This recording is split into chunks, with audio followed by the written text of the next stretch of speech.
think the lunches might've been the only thing that he looked forward to. And seeing someone old with no options and nothing but regret. Now, not that he had everything to regret. He had things that he did really well, and I took those things from him.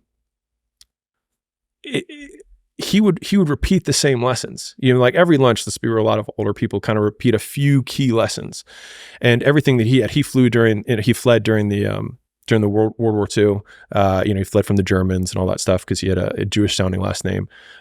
He wasn't, but it was enough that he was fleeing, right? And he always used to say, he's like, you have two hands and one brain. I was like, use them. And that was always his thing that he said to me.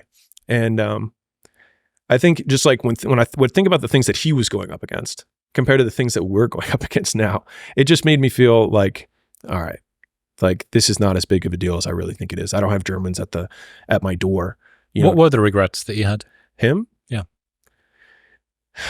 He would have spent, I mean, again, there's deathbed regrets and then there's real life regrets, but there's things that he would have done differently in terms of the business. There's things he would have done differently with his wife. He got divorced, he would have done things very differently with his kids. So my mother, and her sisters, which actually talking to him about how he raised my mother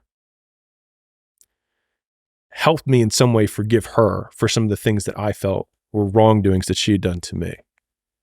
And so it's funny because, you know, one of my favorite quotes from Blaise Pascal is to understand is to forgive. And like when you, I think there's another saying that I like a lot, which is it's really hard to hate close up. It's like if you really see someone and you see all the things that they went through and the things that happened to them to become who they are, then you understand them and then you understand why they did X, Y, and Z. Because if we don't understand, we assume that it's because they're just evil people. And most people aren't that way. They're this way because they've been reinforced or punished for doing something like that in the past. And especially for her, she was reinforced for acting a certain way over and over and over again to the point that it was core to her character.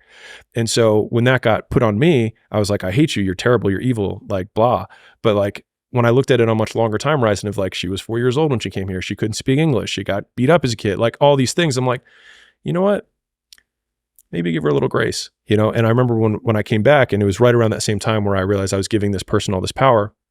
She yelled at me for something when I came back home from college, my freshman year. And it was a standard fight, you know, like here's the button that I press to get into the normal fight that we get into. I just remember she hit the button and I just like wasn't that upset. And it's like, I felt nothing. She like hit the button and she like hit it again harder. And I was like, and I just remember looking at her and being like, I get it. I'm sorry.